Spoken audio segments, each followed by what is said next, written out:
Hi everyone, my name is Bruce Swartz.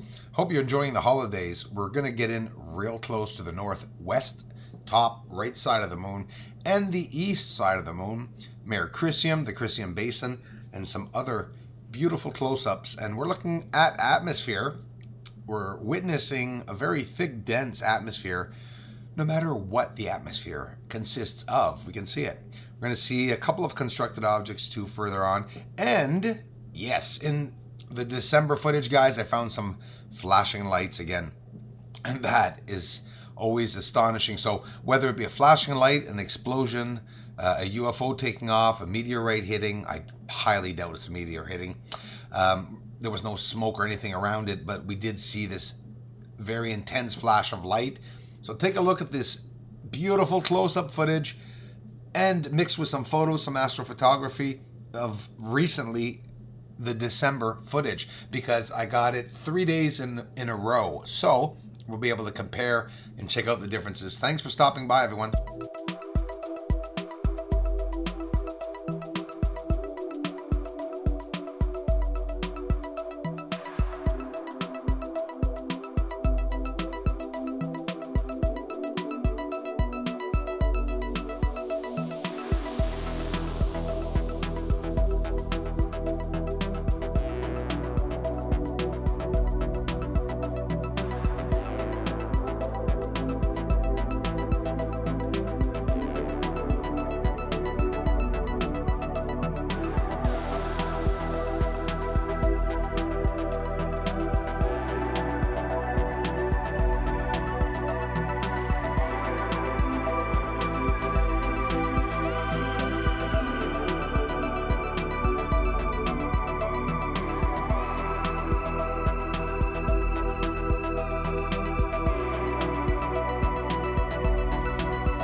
Another one of my favorites, Mare Crisium. Always an area I really enjoy looking at the structures around it.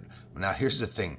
Look on top, dead center, that big turtle-like object. We just see the tail end of it is Mare Crisium. But look at all the structures that are around it. They're really elevated off the surface, and that's only because that dark line that's moving across as the phase progresses of the moon elevates the surface for us.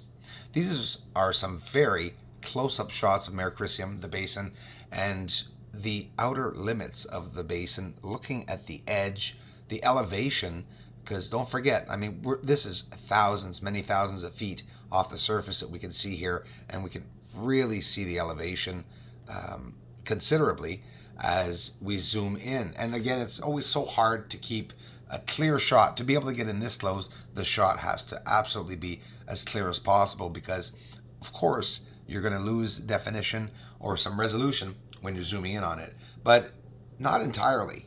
You could keep some. I mean, look how close we are. We're very, very pressed up close. So the entire screen here would be about 40 miles. So we're looking at some extreme close-ups. Most of this is all live footage, but like this here, you see a couple of photographic shots that I put in for you guys that are really close, high resolution. Here's some live footage again. So we're getting near to that moment where I saw a flash of light. And again, this is slowed down. This is northwest, top side of the moon, veering off to the east side, the colors that are there, the cloud cover. And that's why I believe everything looks like it's all clung together, right? The surface looks like it's just all clung together. So here we're going to look at that flash of light. We're already there. It'll be on the top left. I'll get a circle up on it, and then we'll zoom in progressively. Check it out. So this is in live footage. There it was, the flash of light inside of that. So many of you will say, well, that's not much and it's not very interesting. Oh, but it is, and science is studying that right now on the dark side, all the spots or flashes of light that they can see. Now, why would meteorites be hitting the moon so often? And if so, well, they're hitting Earth just as often. That's for sure, because, I mean, we're right there beside it. One point, it's going to hit us too. So these flashes are at least a quarter mile to half a mile wide. Now, again, the light is that wide. It doesn't mean that the object that we're looking at is that wide. But again, this is a straight object coming off the mountain's edge in the northwest side of the moon, and we're seeing a flash of light. We're slowing it down, zooming in for you guys so we can see it here in X-ray. Take a look. It's pretty awesome. And again, in recent footage, so UFOs are flying around up there, and we're just seeing the proof, documenting the proof.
Here's Aristarchus crater, the actual Aristarchus plateau.